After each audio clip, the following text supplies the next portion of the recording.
Hello students, welcome to थोड़ी सी inspiration. हम लोगों ने लास्ट 2 वीडियोस में जो है हमारा OCM का 11th स्टैंडर्ड का चैप्टर नंबर 1 जो है introduction of commerce and business start किया है। This is the third lecture and today we are going to see what is profession. So without a further due let's start the lecture.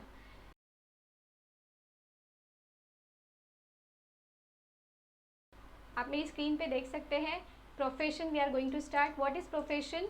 So profession is that part of economic activities under which a person uses his educational knowledge and special skills to render services for earning some income. Simple language में profession क्या है? तो it is purely an economic activity. क्यों economic activity है? क्योंकि कोई भी profession जो है वो पैसा कमाने के लिए किया जाता है, तो इसको हम लोग इकोनॉमिक एक्टिविटी बोलेंगे। और ये एक ऐसी इकोनॉमिक एक्टिविटी है जहाँ पे जो बंदा है, जो प्रोफेशनल है, वो एक एजुकेशनल नॉलेज पर्टेन करता है, कुछ स्पेशल स्किल्स हासिल करता है क्योंकि वो दूसरों को सर्विस दे सके। अब देखिए, इसका एक एग्जाम्पल दिया है। इसके एग्जाम्पल्स है doctors, lawyers and chartered accountants. ठीक है, तो डॉक्टर, लॉयर्स और चार्टेड अकाउंटेंट जो है उनको हम लोग प्रोफेशनल बोलते हैं। वाई? बिकॉज वो एक तरीके का जो है नॉलेज अटेन करते हैं, स्पेशलाइज्ड नॉलेज अटेन करते हैं, स्पेशल डिग्रीज लेते हैं और फिर उसके बाद जो है अपनी सर्विस लोगों को देते हैं इन रिटर्न ऑफ फीस, तो उनको हम लोग प्रोफेशनल्स बोलेंगे। ठीक है, बिजनेस में जहाँ पे लोग बिजनेस करके प्रॉफिट कमाते हैं, उसी तरह से प्रोफेशन भी आता है। प्रोफेशन भी खुद का ओन सेटअप होता है जैसे बिजनेस होता है। The only difference between business and professional is business में आप चीज़ों को एक्सचेंज करते हो, आप गुड्स बेचते हो, वेर एज इन प्रोफेशनल आप जो है आपकी सर्विस बेच रहे हो, आपका जो नॉलेज है, आपका जो टाइम है, आपकी जो एक्सपर्टीज़ है वो बेच रहे हो सामने वाले क्लाइंट को और उससे इन रिटर्न आप फीस ले रहे हो। ठीक है, तो देखिए अब प्रोफेशन के फीचर्स हम लोग देखते हैं।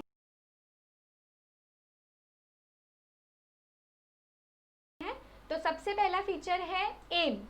तो प्रोफेशन जो है किस एम से किया जाता है या क्या मोटिव होता है प्रोफेशन, जो प्रोफेशनल्स है वो प्रोफेशन परस्यू करते हैं उसका।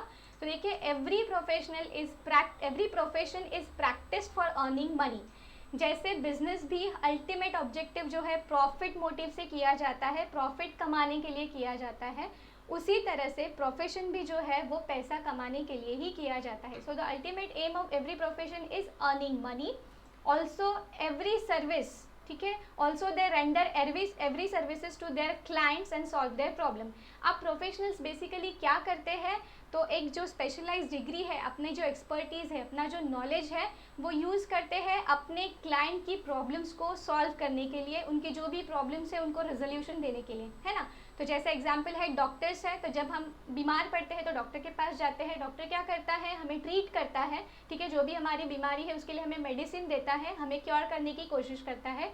इन टर्न हम लोग जो है उनको फीस देते हैं, पैसे देते हैं, तो जिसको हम लोग बोलते हैं रेंडरिंग सर्विसेज। डॉक्टर जो है हमें सर्विस दे रहा है, लॉयर जो है हमें सर्विस देते हैं, हमारी जो डिस्प्यूट्स है, हमारे जो केसेस है वो हमारे साइड से वो लड़ते हैं, प्रेजेंट करते हैं कोर्ट में, इन रिटर्न हम लोग उनको फीस देते हैं। सिमिलरली सीए जो होते हैं, चार्टेड अकाउंटेंट भी क्या करते हैं? हमारे अकाउंट्स मेंटेन करते हैं, अकाउंट्स फाइनलाइज करते हैं, इन रिटर्न हम उनको फीस पे करते हैं। तो this is the first feature, किस एम से किया जाता है every profession. The ultimate M is earning money.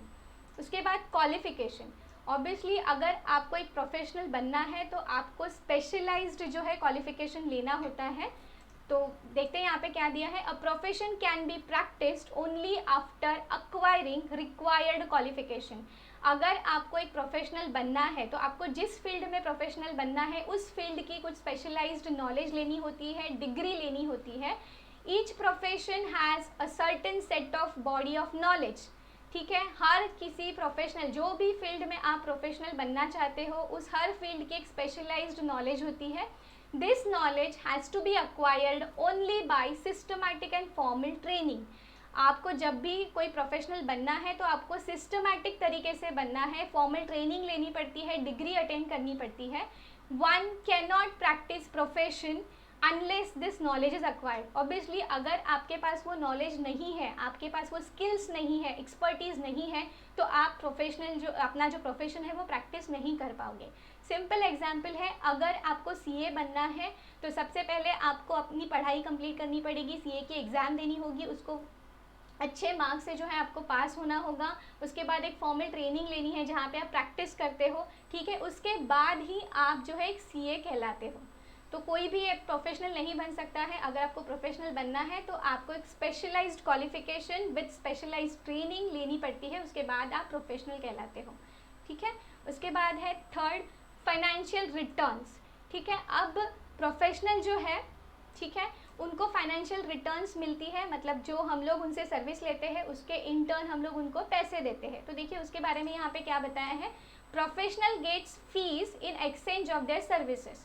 Professional को जो पैसे मिलते हैं उसको हम लोग ऑफिशियल टर्म में फीस बोलते हैं, ठीक है। जैसे आप बिजनेस जब कर रहे थे तो आपको क्या मिलता था, तब भी आपको पैसे ही मिलते थे, लेकिन उसका जो नाम है, जो टर्म वहाँ पे यूज़ किया है वो अलग है। बिजनेस जब आप करते हो तो आपको प्रॉफिट मिलता है। सिमिलरली जब आप प्रोफेशनल हो तो आपको वहाँ पे प्रॉफिट नहीं मिलेगा, आपको वहाँ पे जो मिलता है फीस।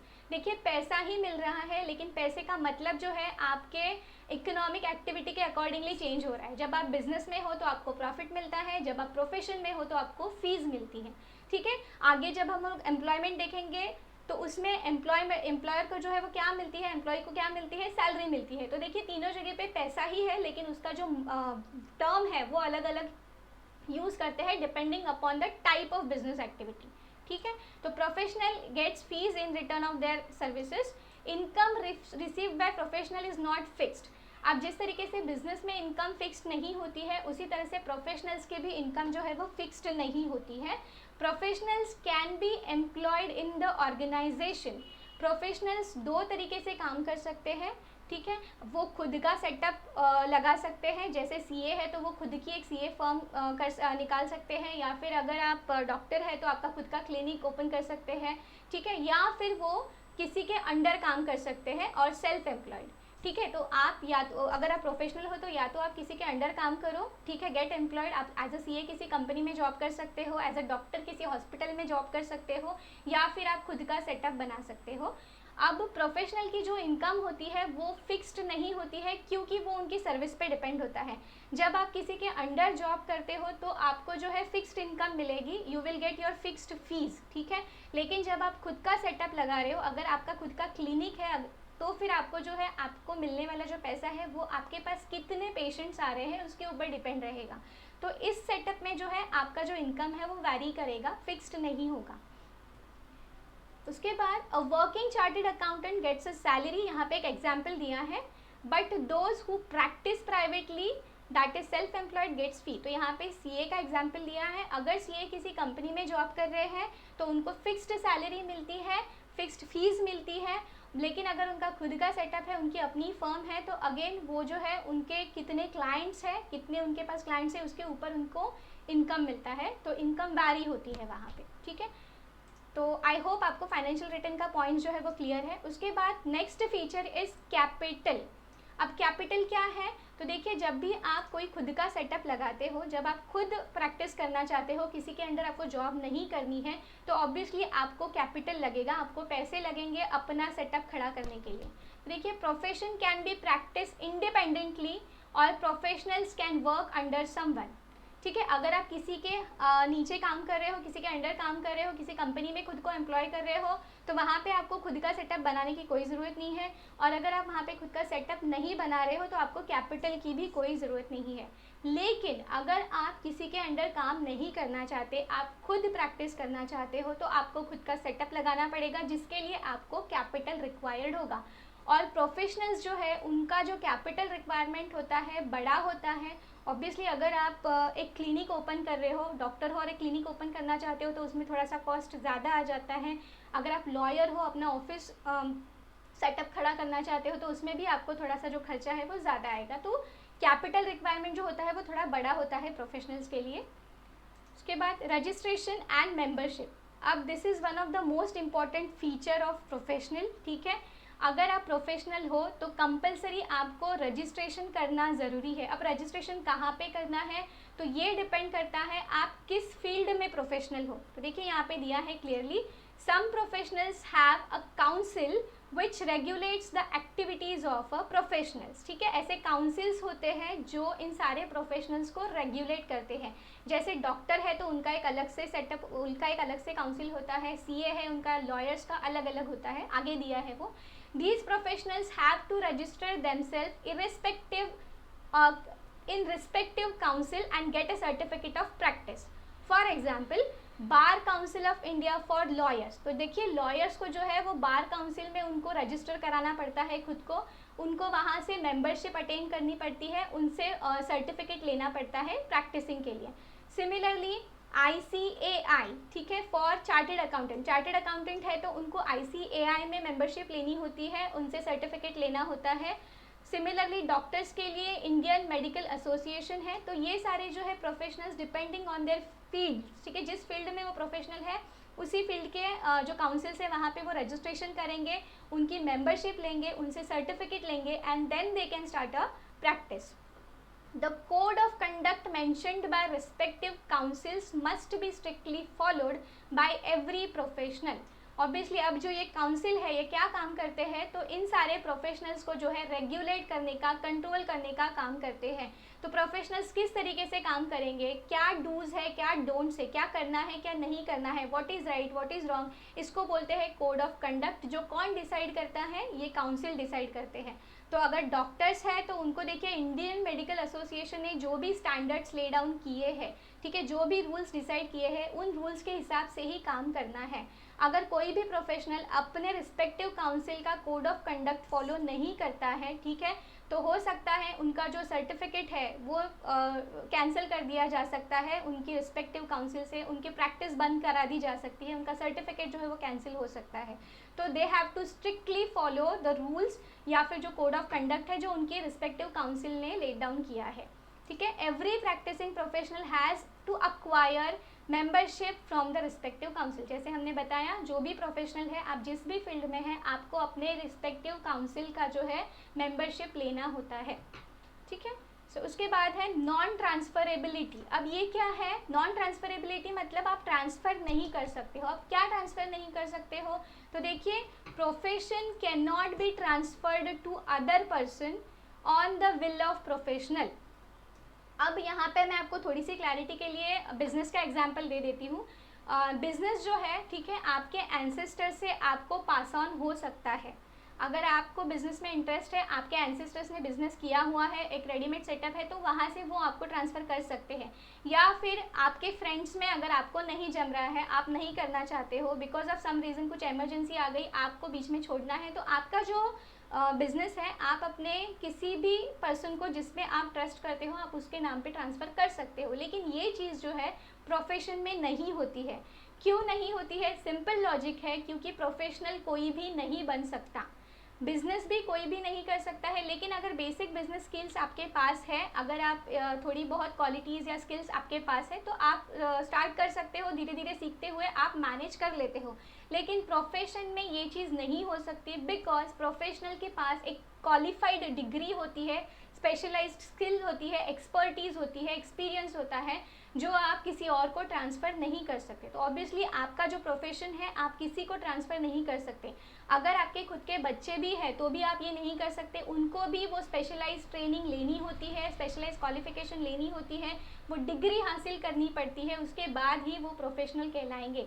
तो प्रोफेशन ऐसी चीज़ है जो आप किसी को ट्रांसफ़र नहीं कर सकते। क्यों नहीं कर सकते, क्योंकि वो जो है एक स्पेशलाइज्ड बंदे की खुद की अपनी स्किल्स है, अपनी डिग्री है, आप अपनी डिग्री को किसी और को ट्रांसफ़र नहीं कर सकते। ठीक है, एग्जाम्पल दिया है यहाँ पे, a doctor can not transfer his medical practice to his son और daughter who has not completed the concern medical education. ठीक है, मतलब डॉक्टर को भी अगर अपना सेटअप जो है अपने बच्चों को ट्रांसफ़र करना है तो वो नहीं कर सकता जब तक उनके बच्चे जो है वो डिग्री हासिल नहीं कर लेते, वो डॉक्टर नहीं बन जाते। ठीक है, उसके बाद nature of work, this is the last feature of profession. Profession का नेचर ऑफ वर्क कैसे होता है, तो देखिए काम किस तरीके से करते हैं professional. Professionals charge fees in exchange of expert services. ठीक है, प्रोफेशनल्स क्या देते हैं, जैसे हमने डिस्कस किया, प्रोफेशनल सर्विस देते हैं, एक्सपर्ट सर्विस देते हैं। अपनी अपनी फील्ड में एक्सपर्टाइज नॉलेज जो है वो क्लाइंट्स के साथ शेयर करते हैं, इन रिटर्न वो हमसे फीस लेते हैं। तो यहाँ पे देखिए एग्जाम्पल दिया है, and architect designs the layout of office for fees. अब आर्किटेक्ट जो है आपको पता है जो इंटीरियर डेकोरेशंस करते हैं वो आर्किटेक्ट जिनको हम लोग बोलते हैं, तो वो क्या करते हैं, लेआउट, ऑफिस का एक लेआउट डिज़ाइन किया है उन्होंने, ठीक है, because he has the knowledge about the interior decorators. So वो नॉलेज यूज़ करते हैं, ऑफिस का पूरा डिज़ाइन जो लेआउट है वो प्लान करते हैं, और उसके बाद अपनी इस सर्विस के लिए वो हमसे फीस लेते हैं, ठीक है। तो इस तरीके से प्रोफेशनल्स काम करते हैं। सिमिलरली अगर आप डॉक्टर्स देखोगे तो डॉक्टर्स जो है हम लोग जब भी जाते हैं तो हमारी जो बीमारी है, हमारा जो डिसीज़ है उसके ऊपर हमें ट्रीट करते हैं, इन रिटर्न हमसे फीस लेते हैं, ठीक है। तो these were the 7 features of profession. Okay, I hope आपको प्रोफेशन क्या है क्लियर हो गया होगा, उसके साथ साथ इसके फीचर्स भी क्लियर हो गए होंगे। बहुत सिंपल है, आप थोड़ा सा लॉजिकली अगर देखेंगे, आप कंपेयर करेंगे बिजनेस और प्रोफेशन को, तो ज़्यादा जल्दी आपको समझ में आएगा। अब next we will go to employment.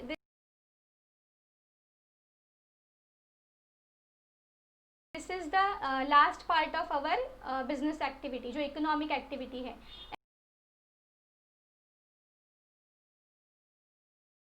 Employment again comes under economic activity. Why? Because कोई भी जॉब जब कोई करता है तो वो विद द इंटेंशन करता है, with the intention of earning money. आपको सैलरी मिलती है जब आप जॉब करते हो, तो इसके लिए एम्प्लॉयमेंट को भी हम लोग क्या बोलते हैं, एक प्योर इकोनॉमिक एक्टिविटी। तो what is employment? It is an economic activity in which people work for others. अब देखिए, जो हम लोगों ने पहले 2 पार्ट्स देखे इकोनॉमिक एक्टिविटी के, जहाँ पे बिजनेस एंड प्रोफेशन था, अब ये दोनों जो ऑप्शन है, देखिए बिजनेसमैन जो है खुद का सेटअप करता है, वो किसी के अंडर काम नहीं करता है। प्रोफेशनल्स जो है वो भी खुद का सेटअप कर सकते हैं, पर उनके पास चॉइस भी होती है कि वो किसी के अंडर भी काम कर सकते हैं। लेकिन एम्प्लॉयमेंट जो है या जॉब जो है वो हम लोग हमेशा किसी और के लिए करते हैं, इन रिटर्न हमें जो है सैलरी मिलती है। तो एम्प्लॉयमेंट में खुद का सेटअप नहीं होता है, आप किसी के अंडर जॉब कर रहे हो basically. There is a employer employee relationship. अब जब आप किसी के लिए जॉब कर रहे हो तो जिसने आपको जॉब दिया है उसको हम लोग एम्प्लॉयर बोलेंगे, और आपको वो जो है एम्प्लॉई बोलेगा, क्योंकि आप उसका काम करके दे रहे हो। Employer is the person who offers the work. जैसे मैंने बोला, जो काम दे रहा है उसको बोलेंगे employer, and the person who accepts the work is called as employee. तो जो काम कर रहा है वो एम्प्लॉई है, और जिसने काम दिया है उसको एम्प्लॉयर बोलेंगे। Remuneration and terms and conditions are agreed by both of them. अब जब आप जॉब कर रहे हो, एम्प्लॉयमेंट में हो आप, तो आपको इन रिटर्न क्या मिलता है, सैलरी, जिसको हम लोग रेम्यूनरेशन भी बोलते हैं प्रोफेशनल लैंग्वेज में। और terms and conditions agreed upon them, मतलब जब आप इंटरव्यू देते हो उसी टाइम पे आपकी सारी चीज़ें क्लियरली बताई जाती है। जो एम्प्लॉयर है आपको सारी चीज़ें बता देता है कि आपका काम क्या है, आपको क्या करना है, ठीक है, कोड ऑफ कंडक्ट क्या होगा, ऑफिस में कितने बजे आना है, कितने घंटे की आपकी ड्यूटी है, सैलरी कितनी मिलेगी, ठीक है। ये सारी चीज़ें जो है, ये टर्म्स एंड कंडीशंस जो है, दोनों में एग्री होना ज़रूरी है, तभी आप एम्प्लॉयड हो सकते हो, ठीक है। अब हम लोग एम्प्लॉयमेंट के फीचर्स देखेंगे।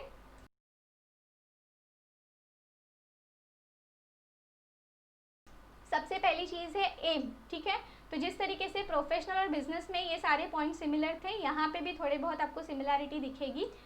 पॉइंट्स वही है, सिर्फ फील्ड वाइज जो है डिफरेंस आ रहा है यहाँ पे। तो देखिए एम, अब कोई भी एम्प्लॉयमेंट अगर हम लोग करते हैं, कोई भी जॉब हम लोग करते हैं, तो सबसे पहला एम क्या होता है कि हमें सैलरी मिलनी है, पैसे मिलने हैं। सो पैसे क्यों चाहिए? क्योंकि ऑब्वियसली आपको लाइवलीहुड आपका मेंटेन करना है। The main aim is to earn money for meeting the needs of employees and employer, ठीक है। तो आप जॉब क्यों कर रहे हो? ताकि आप पैसे कमा सको, और साथ साथ आपकी खुद की और जो एम्प्लॉयर है जिसने आपको जॉब दी है उसकी ज़रूरतों को पूरा कर सको, ठीक है। उसके बाद क्वालिफ़िकेशन। अब आपको अगर जॉब करनी है तो आपके पास भी क्वालिफ़िकेशन होना बहुत ज़रूरी है। अब ये क्वालिफ़िकेशन क्या होनी चाहिए, ये अगेन डिपेंड करता है आप किस फील्ड में जॉब करना चाहते हो। तो डिपेंडिंग अपॉन द फील्ड आपकी जो क्वालिफ़िकेशन है वो रिक्वायरमेंट जो है वो चेंज होती रहती है। So each job requires some qualification. The job can be skilled और अनस्किल्ड। आप स्किल्ड जॉब भी कर सकते हो, ठीक है। अगर आप थोड़ा ज़्यादा एजुकेटेड हो तो स्किल्ड जॉब कर सकते हो, अगर आपका एजुकेशन थोड़ा कम है तो आप जो है अनस्किल्ड जॉब भी कर सकते हो। स्पेशली जो लेबर वर्क होता है, जहाँ पे थोड़ी सी फिजिकल एक्टिविटीज़ ज़्यादा होती है, वो उसको हम लोग नॉर्मली सिंपल लैंग्वेज में बोलते हैं unskilled. For a skilled job, some specific qualifications are required. For example, job of a nurse. तो देखिए, अगर आप स्किल्ड जॉब करना चाहते हो तो आपके पास एक पर्टिकुलर क्वालिफिकेशन होना बहुत ज़रूरी है. यहाँ पे उन्होंने एग्जाम्पल दिया है नर्स. तो अगर आपको नर्स के जैसा काम करना है, नर्स बनना है, तो देखिए आपके पास वो क्वालिफिकेशन होना चाहिए, आपने वो कोर्स किया हुआ होना चाहिए. सिमिलरली अगर आप किसी ऑफिस में एज एन अकाउंटेंट काम करना चाहते हो तो आपको अकाउंट्स में नॉलेज होनी चाहिए, आपके पास डिग्री होनी चाहिए.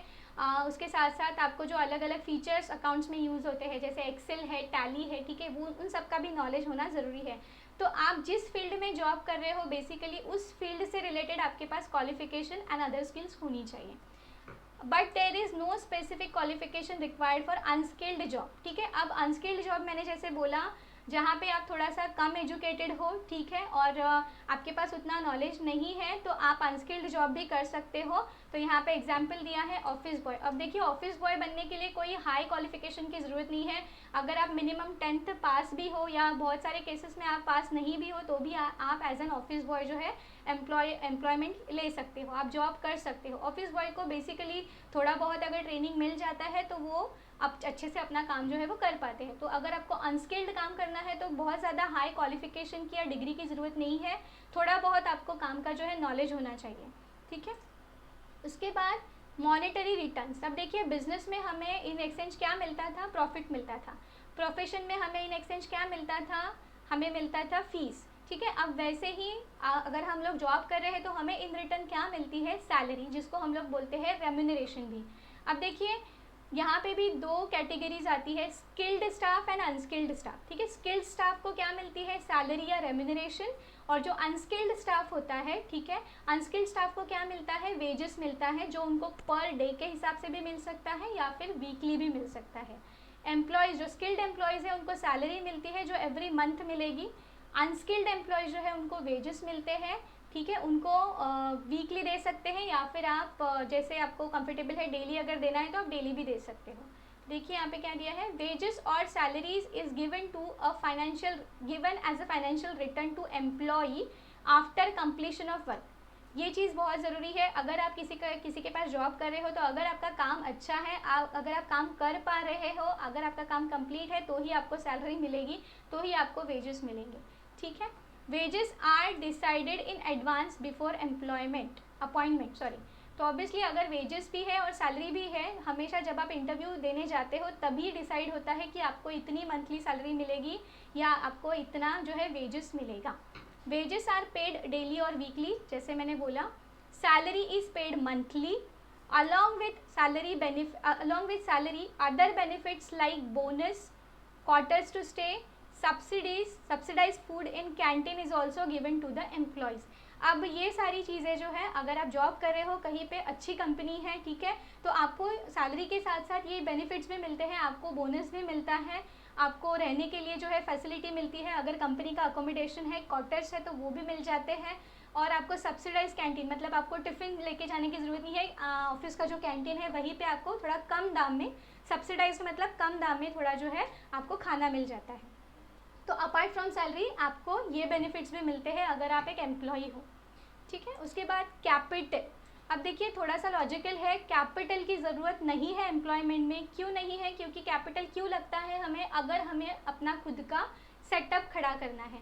अब जब आप एम्प्लॉयमेंट कर रहे हो, आप जॉब कर रहे हो, तो डेफिनेटली आपका खुद का सेटअप नहीं है, आप किसी और के ऑफिस में, किसी और के कंपनी में काम कर रहे हो. तो अगर आप दूसरे के कंपनी में काम कर रहे हो तो आपको खुद का सेटअप नहीं लगेगा. तो अगर सेटअप ही नहीं है तो आपको कैपिटल भी नहीं लगेगा. So there is no requirement of capital if you are an employee, if you are working under someone. ठीक है, no capital is required for employment because employer provides everything to the employee for completing the job. है ना, तो जैसे हम लोगों ने बताया कि कैपिटल की ज़रूरत कहाँ पे होती है, जब आप खुद का सेटअप लगाते हो. एम्प्लॉयमेंट में या फिर जॉब में जो है आप किसी और के अंडर काम कर रहे हो, तो जो बंदा आपको एम्प्लॉय कर रहा है वो बंदा आपको सारी चीज़ें प्रोवाइड करता है, इन रिटर्न आपको उसका पूरा काम कंप्लीट करके देना है. ठीक है, तो कैपिटल की ज़रूरत हम लोगों को जॉब में नहीं होती है. उसके बाद रजिस्ट्रेशन.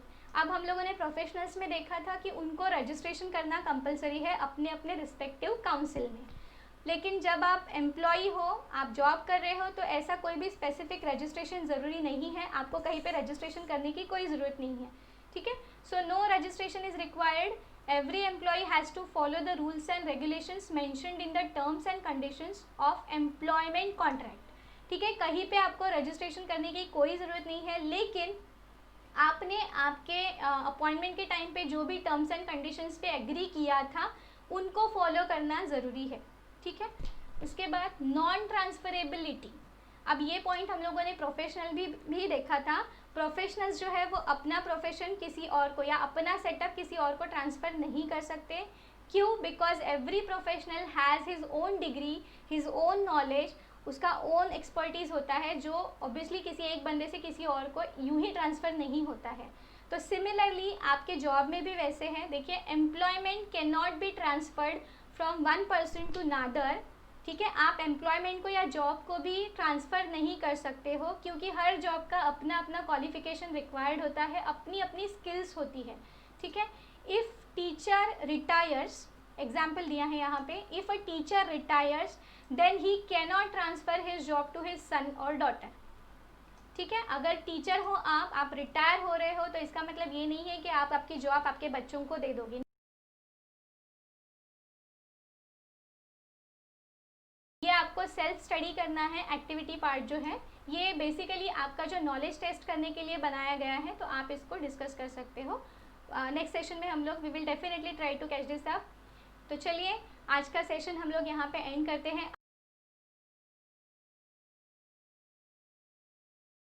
आई होप आपका सेशन, आज का जो सेशन है वो आपको अच्छी तरह से समझ में आ गया हो। अगर नहीं आया है तो आपके डाउट्स मुझे पूछ लीजिएगा। तब तक के लिए see you, take care, bye bye.